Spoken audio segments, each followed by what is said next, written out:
औरंगजेब के बारे में मैं एक दो चीज बताना चाहता हूं, क्योंकि वो चीज याद रहे तो फायदा रहेगा। औरंगजेब 3 मंदिरों को दान दिए हैं जो कागज में लिखा हुआ है। आप लोग शायद ही सुने होंगे कि औरंगजेब मंदिरों को दान देते थे। औरंगजेब के बारे में गलत बातें लोग बहुत सुनाते हैं, लेकिन औरंगजेब के बारे में यह है कि औरंगजेब रहमहुल्लाह ने 3 मंदिरों को दान दिया है।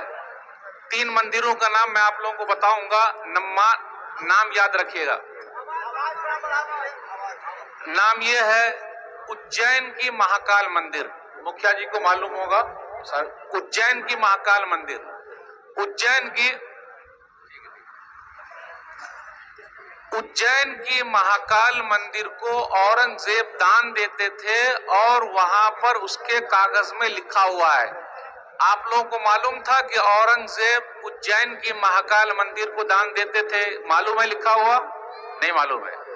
डॉक्टर राम पुनियानी कहते हैं। नंबर 2, कामाख्या मंदिर। ये कहाँ है? कामाख्या मंदिर आसाम में है। आप लोगों को भी नहीं मालूम होगा, देखिए आसाम में है कामाख्या मंदिर। औरंगजेब कामाख्या मंदिर को भी दान देते थे। नंबर 3, रिंदावन यूपी में है।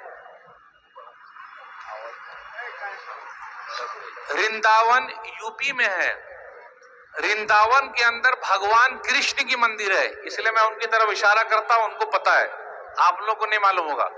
डॉक्टर राम पुनियानी कहते हैं कि औरंगजेब ने रिंदावन में भगवान कृष्ण की मंदिर को दान दिया है और यह कागज में लिखा हुआ है। शायद के राकेश यादव जी को भी इससे पहले ना मालूम होगा। अब जो है वो अपनी तकरीर में कहीं भी बात करेंगे तो औरंगजेब के बारे में 3 मंदिर का वो जिक्र जरूर करेंगे। मैं एक मंदिर और उनको बता देता हूं ताकि वो याद रहे और आप लोगों को भी याद रहे। आप लोगों को मालूम था क्या? 3 मंदिर के बारे में मालूम था? नहीं मालूम था। चौथी मंदिर के बारे में बता रहा हूं। आप चले जाइए चित्रकूट। चित्रकूट जानते हैं? नहीं मालूम आपको? चित्रकूट के अंदर एक मंदिर बनी हुई है, लेकिन वो मंदिर मस्जिद है, यानी मस्जिद की तरह लगती है। चित्रकूट में एक मंदिर है, लेकिन वो मंदिर मस्जिद की तरह लगती है। उसको औरंगजेब ने बनवाया है। राकेश जी के लिए एक मालूमात और, ये मैंने नहीं कहा, इलाहाबाद यूनिवर्सिटी के एक प्रोफेसर ने लिखा है कि चित्रकूट में एक मंदिर है जो मस्जिद की तरह लगती है और उसको औरंगजेब ने बनाया है, और औरंगजेब ने कई गांव उसको दान में दे दिए थे। तो ये 4 मंदिरों का मैंने जिक्र किया, इसलिए जिक्र किया कि राकेश जी को याद रहे और अपने साथियों में ये बयान करें कि औरंगजेब ने 50 साल यह हुकूमत की है और औरंगजेब ने 50 साल में भारत के खजाने से एक नया रुपया नहीं लिया है। ये मैं नहीं कहता, डॉक्टर राम पुनियानी कहते हैं। औरंगजेब टोपी सिल के और औरंगजेब कुरान लिख के अपना खर्चा चलाते थे। ये भी आपको नहीं मालूम होगा। 50 साल तक औरंगजेब ने भारत पर हुकूमत की है और 50 साल तक भारत के खजाने से एक नया पैसा उन्होंने नहीं लिया है। यह मैं नहीं कहता, डॉक्टर राम पुनियानी कहते हैं। और औरंगजेब के जमाने में भारत की जीडीपी 25, यानी पूरी दुनिया का 1/3 थी। यह भी नहीं मालूम होगा। आप लोगों को मालूम था ये सब? कुछ भी नहीं मालूम था। क्या मालूम है? खान साहब नाच रहे हैं फिल्मी दुनिया में ना, हीरो हीरोइन को जानते हैं, और जब औरंगजेब के ऊपर कोई मसला आता है तो जवाब कौन दे रहा है? डॉक्टर राम पुनियानी दे रहे हैं। डॉक्टर राम पुनियानी मुसलमान नहीं है, लेकिन डॉक्टर राम पुनियानी सबसे ज्यादा औरंगजेब के फेवर में वीडियो बना रहे हैं। यह बात भी आप लोगों को नहीं मालूम रही होगी।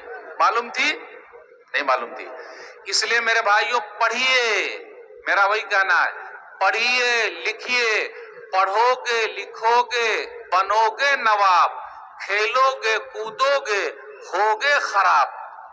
सही है? नहीं, अब ऐसा हो गया है, क्योंकि जब से आईपीएल आया है, एक छक्का मारने पर कितना लाख रुपया मिलता है? बहुत पैसा मिलता है। तो क्या होगा? खेलोगे कूदोगे बनोगे लाजवाब और पढ़ोगे लिखोगे बनोगे नवाब। सही है ना? खेल कूद में भी पैसा है। अगर आप अच्छा खेलिएगा तो आपका नाम टीम में आएगा। भाई आपकी टीम में शमी नाम का कोई खिलाड़ी खेल रहा है कि नहीं खेल रहा? तो ये अपने भारत की खूबसूरती है कि नहीं? और एक और खिलाड़ी है सिख, खिलाड़ी का नाम क्या है? अरे नहीं भाई, ये अपने भारत की खूबसूरती है। इसलिए मैं आप लोगों से पूछना चाहता हूं, सिर्फ मुस्लिम का नाम याद रखिएगा। अर्शदीप सिंह सिख हैं, भारत के लिए खेल रहे हैं, तो यही अपने भारत की खूबसूरती है।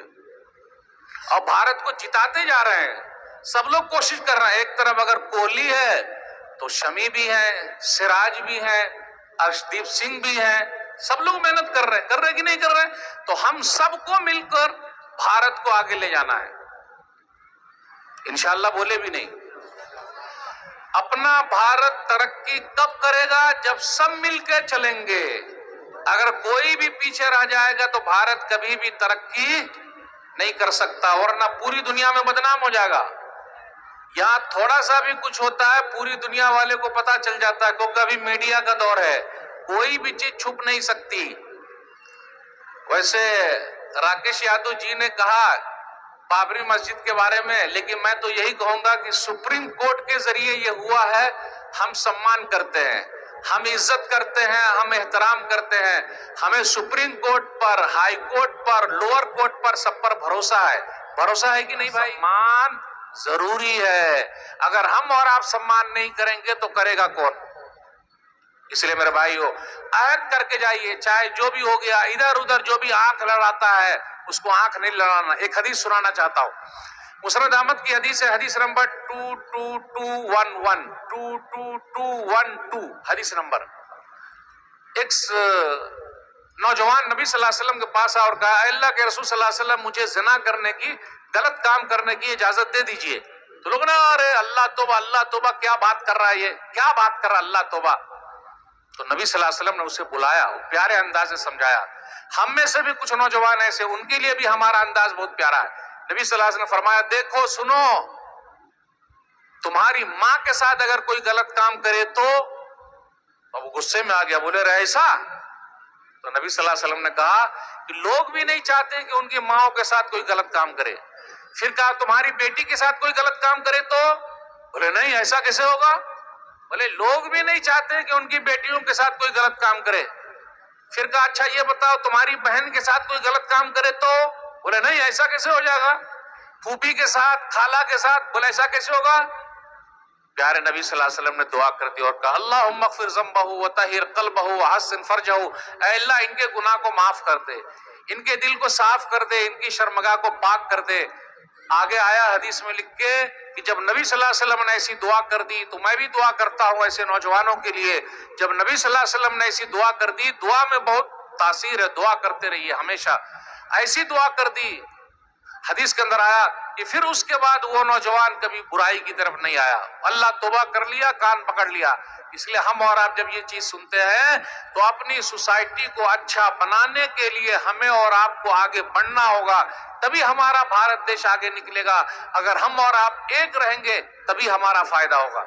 एक तो मिसाल और देना चाहता हूं, कुछ नौजवानों के बाल आप देख लीजिए, सुअर कट बाल है। जानते हैं सुअर कट बाल? ये मेरा सर देखिए, सुअर कट बाल मतलब ये चारों तरफ से, ये साइड से काट लेता है, बीच में उठा देता है। रसल को जानते हैं आप लोग? रसल, अरे वेस्ट इंडीज टीम के खिलाड़ी है ना रसल, रसल बॉल को कर देते हैं मसल, कोई भी मारे वो सिर्फ छक्का मारते हैं। रसल बॉल को बहुत मारते, छक्का मारते हो। वो रसल का भी बाल वैसे ही उठा हुआ है। तो हमारे कुछ नौजवान वैसे उठा के चल, तो ऐसे कट को बोलते सुअर कट। ये कौन सा कट है ये? क्योंकि सुअर का मुंह देखिएगा आप, ऐसा मुंह बना रहता है, उसको वो बाल ऐसे खड़ा रहता। ये मैं नहीं कहता, आप फोटो में जाके देख लीजिए, आपको सीधा मिल जाएगा कि मौली साहब जो बोल रहे हैं ऐसा सुअर अमेरिका में पाया जाता है। वो उसी टाइप से उनका भी बाल ऐसे खड़ा हुआ है। तो ऐसा मत कीजिए, नबी सल्लल्लाहु अलैहि वसल्लम ने ऐसा बाल रखने से मना किया है।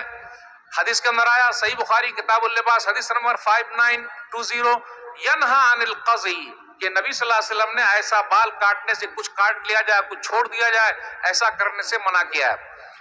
अपने यहाँ एक चीज और है, लोगों को क्या करना चाहिए, दाढ़ी बढ़ाओ मूंछ कटाओ, लेकिन अपने यहाँ कितने लोग ऐसे मिल जाएंगे आपको कि वो दाढ़ी भी छिलाए हुए हैं। दाढ़ी छिलाए कि नहीं छिलाए? यादव जी को देखिए, उनके पास दाढ़ी है कि नहीं है, कितने सुंदर लगते हैं देखने में, देख रहे हैं आप, दाढ़ी में कितने अच्छे लग रहे हैं, लग रहे हैं कि नहीं लग रहे हैं? तो मैं आप जैसे नौजवानों को बोलता हूं, आप काहे छिलाते हैं, उनको देखिए कितने अच्छे लग रहे हैं। अच्छा, प्रधानमंत्री जी के पास भी दाढ़ी है कि नहीं है? प्रधानमंत्री, और अपने पुराने प्रधानमंत्री जी थे मनमोहन सिंह जी, दाढ़ी थी कि नहीं थी? है। तो आप रखिएगा तो डर की बात क्या है, क्यों घबराते हैं आप? और मां बहनों से कहता हूं, आपने पर्दा करना, क्योंकि अपने भारत देश के अंदर ऐसा है कि आप हिंदू महिला को भी देखिए, आप लोगों के इलाके में भी वो घूंघट लेती है। आप राजस्थान चले जाइए, बिहार में जाइए, गुजरात जाइए, कहीं भी जाइए, वो लंबा घूंघट लेती है। वो जो पुरानी औरतें सब है, आप देखिए, नई नई महिला सब। तो ये तो हमारे भारत की संस्कृति है, ये तो खूबसूरती है। तो अगर हमारी औरतें पिल्लू लेगी, कपड़े लेगी, तो गलत क्या है? हिजाब और निकाब, इसका मसला क्या है? ये तो अपने भारत देश के अंदर अनेकता में एकता है। सही हिंदी बोला कि नहीं? अनेकता में एकता है, यानी भारत में हर तरह के लोग बसते हैं, ये भी रहे, ये भी रहे, ये भी रहे, उसी में हमारी खूबसूरती है। इसलिए मेरे भाइयों, भारत के अंदर जो अनेकता में एकता है, उसको बचा के रखना जरूरी है। तो आप इस्लाम पर अमल कीजिए, कोई आपको मना करने वाला नहीं, लेकिन आप पहले खुद अमल कीजिएगा तब होगा, अगर अमल नहीं कीजिएगा तो नहीं हो सकता। बस एक दो बात और बयान करके आपसे रुखसत दूंगा। अपने यहाँ एक चीज ये भी है कि बड़ों का सम्मान खत्म हो गया है, अब बड़ों की इज्जत नहीं हो रही है। हमारे जो बुजुर्ग हजरात हैं, हम और आप उनका सम्मान नहीं कर रहे हैं। बुजुर्ग हजरात खड़े हुए हैं और हम और आप बैठे हुए हैं। नौजवान लोग, अरे आप लोग नौजवान हैं, आप खड़े रहिए, बुजुर्ग को बैठाइए। जो हमारे बुजुर्ग है, चाहे वो जिस धर्म के हो, जहां के भी हो। हदीस के अंदर आया, सही सुनन तिरमिज़ी किताबुल बिर वसीला हदीस नंबर 1919, एक बुजुर्ग आदमी, बूढ़े आदमी नबी सल्लल्लाहु अलैहि वसल्लम से मिलना चाहते थे। तो अब क्या हुआ, भीड़ लगी हुई है, बूढ़े आदमी आगे आ रहे हैं, लोग जरा उनको लाइन नहीं दे रहे हैं। तो नबी सल्लल्लाहु अलैहि वसल्लम ने फरमाया, लैसा मिन्ना मन लम युक़्क़िर कबीरना व यरहम सगीरना, वो हम में से नहीं है जो हमारे बड़ों की इज्जत नहीं करता और छोटों पर रहम नहीं खाता। इसलिए बड़ों की इज्जत कीजिए, उसका सम्मान कीजिए। बड़ों की इज्जत करना, कहीं भी मिले, चाचा, अरे चाचा कैसे हो, ठीक ठाक। अगर आप बाइक पर जा रहे हैं तो उनको पीछे बैठा लीजिए, आपकी बाइक खाली क्यों जा रही है? अगर आप ट्रेन में सफर कर रहे हैं, कोई बूढ़ी माता है, चाहे जिस धर्म की हो, कैसी भी हो, माता जी आप बैठिए हमारी जगह पे, आप खड़े हो जाइए। कैसे नौजवान है भाई, कैसे नौजवान? हम और आप बस में सफर कर रहे हैं, बस में सफर कर रहे हैं तो बूढ़े आदमी खड़े हुए हैं और नौजवान लोग बैठे हुए हैं, खड़े हो जाइए, थोड़ी देर खड़े होइए, उनको बैठाइए, आइए आइए आइए आइए, इज्जत क्या बैठी। ये सब जब हम और आप करेंगे, लोगों को बताएंगे, तब लोगों को पता चलेगा इस्लाम क्या है। लेकिन अगर हम और आप ऐसे ही रहेंगे तो बड़ा मसला हो जाएगा। तो हमें और आपको बड़ी कुर्बानी देनी पड़ेगी, अमल करके बताना पड़ेगा, तो उसका फायदा होगा। बातें बहुत सारी आपसे करनी थी, पहले के लोग कैसे थे, साहबे कराम कैसे थे, उनके बच्चे कैसे थे, उनकी बच्चियां कैसी थी, वो अल्लाह वाले कैसे थे। अगर हम और आप जैसा बनेंगे तो हमारा बड़ा फायदा। ये चंद बातें मैंने आपके सामने रखी। शुरू में मैंने 2-3 मंदिर का नाम बताया है, उसको भूलिएगा नहीं। और ये भी मत भूलिएगा, यादव जी एक चीज और मैं भूल गया, याद रखिएगा, औरंगजेब की कैबिनेट में, आप लोग भी याद रखिएगा, औरंगजेब की कैबिनेट में डॉक्टर राम पुनियानी कहते हैं कि औरंगजेब की कैबिनेट में 34% हिंदू थे। उनकी कैबिनेट में, जो कैबिनेट उनकी थी, जैसे अभी अपनी कैबिनेट कहाँ है, दिल्ली में है, लेकिन दिल्ली में अभी प्रधानमंत्री जी की कैबिनेट में एक भी मुसलमान नहीं है, एक भी नहीं है अभी। लेकिन औरंगजेब की कैबिनेट में उनके दौर में 34% हिंदू भी रहते थे। तो वो कैसे हिंदू विरोधी हैं? वो तो मोहब्बत करने वाले थे। इसलिए ये सब बातें डॉक्टर राम पुनियानी ने कहा है, मैंने नहीं कहा। मैं उनकी वीडियो सुनता हूं, वही बात मैं लिख लेता हूं। मेरी सब बात आप वीडियो पर जाकर क्लिक कीजिएगा, डॉक्टर राम पुनियानी ऑन औरंगजेब, वो आराम से बता देंगे और आपको मिल जाएगा। ये चंद बातें मैंने आपके सामने रखी। आप सम्मान के साथ, प्यार के साथ लोगों के साथ रहिए, प्यार को फैलाइए, मोहब्बत को फैलाइए। यही हमारा देश है। इसलिए हम कहते हैं सारे जहां से अच्छा हिंदुस्तान हमारा सबसे प्यारा देश है और इसको आगे बढ़ाने में हम सबको योगदान देना है। इसलिए प्रधानमंत्री जी कहते हैं सबका साथ, सबका विकास, सबका विश्वास, सबका प्रयास। ये तीन चीज याद है कि नहीं? चार हो गए, अभी चौथा अभी जुड़ा है। तीन तो पहले से था, सबका साथ, सबका विकास, सबका प्रयास, सबका विश्वास। तो विश्वास जीतेंगे जब सबके साथ सही होगा, तभी हो पाएगा, तभी हम आगे निकल पाएंगे। बातें बहुत सारी आपसे करनी थी। नौजवानों से मैंने यही कहा, आप मिसाली नौजवान बनिए, लोगों के काम आइए, लोगों की सेवा कीजिए। लोगों की सेवा करेंगे तो लोग आपको याद रखेंगे। अल्लाह से दुआ है, अल्लाह हम सबको। और भी सवाल जाओ उसके बाद है।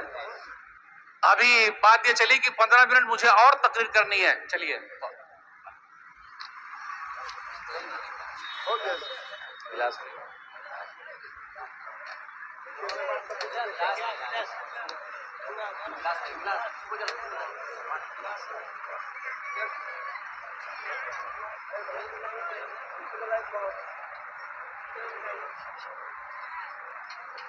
सवाल जवाब है। 15 मिनट के बाद 15 मिनट से और तकरीर करेंगे। उसके बाद 15 मिनट आपके सवाल का टाइम रहेगा। ख्याल रहे कि सवाल मुनासिब सवाल हो, इधर उधर झगड़ा वाला ना, किसी भी सवाल ना हो, सवाल अच्छे अंदाज का हो, उसमें कुछ सीखने सुनने वालों को सीखने का मौका मिले। सवाल अच्छा होना चाहिए और इधर उधर का उठपटांग सवाल न करें। माशाअल्लाह, अल्हम्दुलिल्लाह, हमारे जिम्मेदारों ने मेरा 15 मिनट और बढ़ा दिया। मैं इनका शुक्रिया अदा करता हूं। 15 मिनट में मुझे 2-3 बातें और आपके सामने रखनी है। एक लंबी हदीस आपके सामने पढ़ना चाहता हूं पब्लिक की सेवा के लिए, उसमें हमें और आपको आगे बढ़ना। सही बुखारी किताबुल अदब हदीस नंबर 5974 इस तरीके की हदीस है, या फिर हदीस नंबर 2333 सही बुखारी के अंदर। 3 आदमी का वाकया है। तीनों आदमी जा रहे थे, रास्ते में बारिश हो गई, तीनों के तीनों गारे में घुस गए। जब गारे में घुस गए तो पूरा मुंह बंद हो गया। जब मुंह बंद हो गया तो लोगों ने एक दूसरे से कहा कि आप क्या करेंगे, कैसे बाहर निकलेंगे? तो तीनों में से कौन कौन से आदमी थे? नंबर 1, माँ बाप की खिदमत करने वाला। आज कितने लोग हैं जो अपने माँ बाप की सेवा कर रहे हैं? माँ के पांव तले जन्नत है, माँ के पांव के नीचे जन्नत है। बाप जन्नत का दरवाजा है। कितने लोग ऐसे माँ को क्या बोलते? ए बुड्ढी, हाँ खामोश रहा, बोलते कि नहीं बोलते? अब्बा को क्या बोलते हैं? बुड्ढा, ज्यादा बोलने का नहीं, ससुराल में चला जाऊंगा, वहां बच जाऊंगा। कितने लोग नहीं। बाप जन्नत का दरवाजा है, माँ के पांव के नीचे जन्नत है। माँ बाप की खिदमत करना जिहाद है। जिहाद, ये जिहाद का लफ्ज भी बड़ा बदनाम हो गया है। यानी कोशिश करना, जिहाद का माना होता है कोशिश करना, लगे रहना। और सबसे बड़ा जिहाद अपने आप से करना, यानी अपना मन गलत काम की तरफ जा रहा है, उसको बचा के रखना, यह भी सबसे बड़ा जिहाद है। माँ बाप की खिदमत करना जिहाद है, यानी माँ बाप के लिए कोशिश करना। आपको मालूम है जब हम पैदा हुए थे, माँ को जो चीख निकली थी, जो तकलीफ हुई थी, उस तकलीफ का बदला हम जिंदगी भर दे नहीं सकते। जो लोग माँ बाप की खिदमत करते हैं, उनकी दुआओं की वजह से वो आगे निकलते हैं। इसी हदीस में 3 आदमी का वाकया। नंबर 1, एक आदमी ये था, वो अपना बकरी वगैरह चराता था, जानवर चराता था, और हर दिन लाता, जानवर को दूता, फिर माँ बाप को पिलाता दूध, फिर अपने बच्चों को पिलाता था। यानी पहले माँ बाप का ख्याल रखना। आज अपने यहाँ क्या, पहले जोरू का ख्याल रखो, उसके बाद माँ बाप का, यही ना? अपनी बीवी को पूछो, माँ बाप को छोड़ दो। कितने माँ बाप को लोगों ने क्या किया, अपने माँ बाप को ओल्ड एज होम में, जो शहर के रहने वाले लोग हैं, शहर के रहने वाले, अल्हम्दुलिल्लाह देहात के लोग बड़े अच्छे हैं, अभी भी माँ बाप की सेवा कर रहे हैं। ये शहर के लोग माँ बाप को ओल्ड एज होम में छोड़ दिए, यानी बूढ़े लोगों के घर में। माँ बाप वहां तरस रहे हैं बच्चों के लिए, एक दिन मिलने के लिए जाते। ये फादर डे, मदर डे, ये सब मनाना गलत है। हर दिन मदर डे है और हर दिन फादर डे है। हमको और आपको माँ बाप की सेवा करना। तो इसी हदीस के अंदर क्या आया, गौर से सुनिएगा। अब वो पहाड़ के अंदर गार का मुंह बंद हो गया। जब बंद हो गया तो खुल ही नहीं रहा है, धक्का दे ही नहीं सकते, निकल ही नहीं सकते। तो एक आदमी था, कहा अल्लाह, मेरे माँ बाप थे, मैं जानवर को चरा के लाता, पहले माँ बाप को दूध पिलाता, फिर अपने बच्चों को पिलाता। एक दिन अल्लाह मैं लेट आया, जब लेट आया मेरे बच्चे आ रहे हैं, पांव पर रगड़ रहे मुंह, बाबा हमें पिलाओ, दूध पिलाओ, दूध पिलाओ। लेकिन मेरे माँ बाप सो गए। अब आप ही बताइए, जब अब्बू सो जाए, अम्मी सो जाए, तो हम और आप उठा देंगे, अरे बाबा उठो, बाबा उठिए, अब्बा उठिए, अम्मी उठिए। वो बंदा पूरी रात दूध लेकर खड़ा रहा। जब सुबह माँ बाप उठे तो माँ बाप को दूध पिलाया, और दूध पिलाने के बाद फिर अपने बच्चों को पिलाया। कहा अल्लाह, मैं तुझे खुश करने के लिए ऐसा किया है, अल्लाह ये पत्थर को जरा खिसका दे। पत्थर जरा खिसक गया। नंबर 2, एक आदमी वो था, उसके पास चचाजाद बहन थी। आजकल जो औरतों की इज्जत लूटते हैं, अक्सर 99% पहचान वाले होते हैं, 99% पहचान वाले होते हैं, वही उसकी इज्जत को लूटते हैं, उनके साथ रेप करते हैं।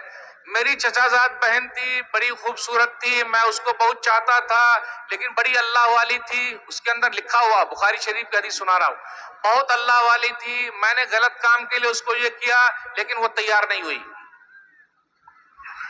कभी कभी बेचारी के साथ मजबूरी है। आज कितनी बहन ऐसी है जो बेवा हो गई हैं। आज उन बहनों का सहारा कौन बनेगा? आप लोग शादी कीजिए, उनका सहारा बनिए और अपने घर दुल्हन बना के लाइए। बेचारी ऐसी हैं, कितने लोग उनकी मजबूरी का फायदा उठाते हैं, इधर उधर के लोग भी उठा रहे हैं, जबकि ये सही बात नहीं। तो उस आदमी ने क्या किया, अपनी बहन की जो चचाजाद बहन थी उसके साथ गलत काम करना चाहा। 100 दिनार पर बात तय हो गई। जब बात तय हो गई तो वो गलत काम के लिए बैठा। जैसे गलत काम के लिए बैठा, उस औरत ने कहा, अल्लाह का या अब्दुल्लाह इत्तक़िल्लाह वला तब्तग़िल ख़ातिमा इल्ला बिहक़्क़ी, अल्लाह का बंदा, अल्लाह से डर जा, तू गलत काम क्यों कर रहा है? इसलिए माँ बहनों से भी कहता हूं, कहीं ऐसा ना हो जाए हेलो हाय बाय बहुत सारे लोग करते रहते हैं। अच्छा वो मेरी वाली, वो तेरी वाली, लोग चक्कर में रहते। ये सब चक्कर छोड़िए। और माँ बहनों से भी कहता हूँ, बहन से भी कहता हूँ, अल्लाह वाली बनिए। कोई देखे ना देखे, ऊपर वाला देख रहा है।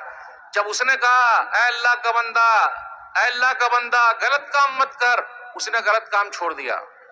जैसे गलत काम छोड़ा, पीछे हट गया। वो पीछे हटा, कहा ऐ अल्लाह, तेरे डर से मैंने गलत काम छोड़ दिया। ऐ अल्लाह, आज मैं फंसा हूं, मुसीबत में हूं। वो पत्थर जरा सा खिसका, लेकिन नहीं निकल सकते। तीसरा आदमी कौन था? तीसरा आदमी सेठ था, उसके बाद नौकर लोग काम करते थे। आज हम और आप जिसके यहाँ काम करते हैं, उनको चाहिए कि वो अपने नौकर का ख्याल रखे। अगर हमारे यहाँ कोई काम करता है तो हम महीना पूरा होने से पहले ही उनको पैसा दे दें। 30 तारीख हुई, भाई अपनी सैलरी ले ले। आपको मालूम है, चेन्नई के अंदर एक कंपनी थी, अब है कि नहीं पता नहीं मुझे। चेन्नई के अंदर एक कंपनी थी, एक मुसलमान की। वो क्या करता था कि सैलरी जो है, मजदूर को पैसा देना है, महीना पूरा हुआ देना है, वो लेट करता था। 15 दिन लेट, 20 दिन लेट, एक महीना लेट, 2 महीना लेट। आज अपने यहाँ भी वही है। कुछ लोग हैं 3 महीना का पैसा रखे हुए, 6 महीने का। वो खाएंगे कैसे? उसके बाल बच्चे कैसे खाएंगे? महीना पूरा हुआ, 30 दिन हुआ, आपने पैसा दे देना, क्योंकि उनके माँ बाप हैं, बाल बच्चे हैं, उनको दूध का देना है, ट्यूशन का देना है, जल्दी दे दीजिए। वो जो आदमी था, कंपनी का मालिक, वो लेट करता था। नबी सल्लल्लाहु अलैहि वसल्लम की एक हदीस उसको मिल गई कि पसीना सूखने से पहले ही मजदूरी दे दो। आतुल अजीरा अजरहु क़ब्ल अन यजफ़ारहु, पसीना गिरने से पहले ही मजदूरी दे दो, महीना पूरा हुआ दे दो। तो अब उस आदमी ने क्या किया, जो चेन्नई वाला था, हदीस सुना तो आइंदा महीने से हर 30 तारीख को वो पैसा दे देता है, सबकी मजदूरी दे देता। भाई आइए आइए, सब अपना लेके जाइए। तो उनके यहाँ जो लोग काम करते थे, वो पूछा, सेठ जी पहले तो आप 2 महीना, 1 महीना लेट देते थे, और अभी आप पहले ही दे रहे हैं, महीना पूरा होते ही आप दे रहे हैं, ऐसा क्यों? इसलिए अगर आपके यहाँ कुछ लोग काम करते हैं तो वक्त पर सैलरी दे दीजिएगा। तो उन्होंने कहा कि मैंने नबी सल्लल्लाहु अलैहि वसल्लम की हदीस सुनी है, पसीना सूखने से पहले दे दो, इसलिए मैं आपको 30 तारीख को दे देता हूं। वहां कुछ गैर मुस्लिम भाई भी वहां काम करते थे, मुसलमान नहीं थे लेकिन काम करते थे उनके साथ। उनके दिमाग में यह बात घुस गई कि अरे आज से 1400 साल पहले एक आदमी ऐसा भी था जो हम मजदूरों के लिए इतना सोचा कि महीना पूरा होते ही दे दो। ये लेबर डे मनाते हैं ना, मजदूर डे, एक दिन का लेबर डे, मजदूर डे, ये तो बेचारे मजदूर की तौहीन है। वो बेचारा हर दिन मेहनत करता है, हर दिन जाएगा, मेहनत करेगा, शाम में लाएगा तो खाएगा। तो जितने लोग थे उन्होंने कहा कि एक आदमी ऐसा, प्रोफेट मोहम्मद जो 1400 साल पहले पैदा हुए, हम मजदूर के लिए, हम लेबर लोगों के लिए उन्होंने ऐसा सोचा। फिर वो सब लोग कलमा पढ़ लिए, ला इलाहा इल्लल्लाह मुहम्मदुर रसूलुल्लाह, कलमा पढ़ के मुसलमान हो गए। तो मेरे भाइयों, बताने का मकसद ये है कि आप अगर सही रहेंगे तो आपके अखलाक से लोग मुतासिर होंगे। तो वो तीसरा आदमी का वाकया सुनाकर मैं अपनी बात खत्म करूंगा कि वो क्या था। ऐ अल्लाह, मेरा एक मजदूर था, वो मजदूरी नहीं लिया, चला गया, मजदूरी नहीं लिया, वो चला गया। जब चला गया तो मैं उसकी मजदूरी को काम में लगा दिया, कारोबार में लगा दिया। अब कारोबार में जब लगा दिया तो पैसा बहुत हो गया। जब पैसा बहुत हो गया, जानवर हो गए, बहुत सारी चीज हो गई। कुछ दिनों के बाद वो आदमी आया, सेठ जी मेरी मजदूरी तो दे दीजिए, मेरा पैसा लाइए, मेरा पैसा। सेठ हो तो ऐसा, आज आप में से कोई भी जो सेठ है, अगर चाहता है कि अल्लाह उसकी दुआ को सुन ले तो वो इस हदीस पर अमल करे। जो भी सेठ है, अगर चाहता अल्लाह उसको परेशानी से निकाल दे, अल्लाह उसकी दुआ सुन ले। उसने क्या किया, अपने नौकर के पैसे को लेकर तिजारत में रखा। आज हम और आप सरकारी जॉब के चक्कर में है ना, सरकारी जॉब मिलना चाहिए, भूल जाइए, आप भूलिए, कोशिश कीजिए, तिजारत कीजिए, मतलब उठिए आगे। मैं एक मिसाल देता हूं, 1 रुपया और एक केला आप बंदर के पास फेंकिए, बंदर के पास 1 रुपया फेंकिए और केला फेंकिए, बंदर क्या करेगा? केला खाएगा कि पैसा खाएगा? लेकिन अगर वो पैसा ले लेता तो केला भी खरीद सकता था और पैसा भी रख सकता था। तो ये सरकारी जॉब का जो मसला है जिस पर हम और आप भाग रहे हैं, लॉलीपॉप की तरह लगता है और बूढ़े हो जाते फिर भी नहीं मिल पाता। तिजारत कीजिए, तिजारत मतलब अपने सर पर उठाइए, लेबर बनिए, मेहनत कीजिए और मेहनत में देखिए बरकत ही बरकत है। तो वो लेबर जो था वो चला गया, कुछ दिनों के बाद आया तो सेठ ने कहा, अरे ये सब जितने जानवर है सब तुम्हारा, ले जाओ। अरे सेठ जी क्या आप भी मजाक कर रहे हैं? मेरी मजदूरी, इतना जानवर, इतनी चीज, अरे तुम नहीं आए तो मैं तुम्हारा पैसा लगा दिया, यानी तुमको भी मैं सेठ बनाया। आज एक सेठ जी बताइए जो अपने मजदूर को सेठ बनाना चाहता हो, लेकिन उस आदमी ने किया, बोले जा तू भी सेठ बन जा, मेहनत कर, लगा रहा।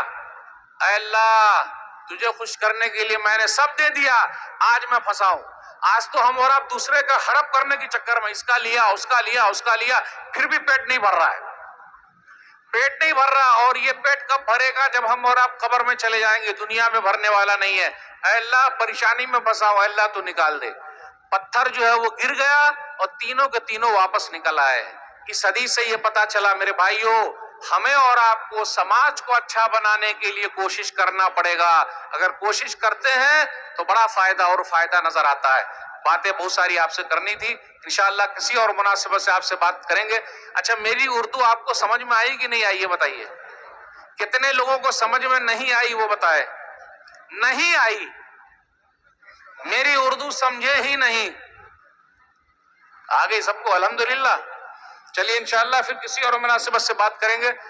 चंद सवालात आए हुए हैं, देखते हैं क्या है, कोई भारी तो नहीं है?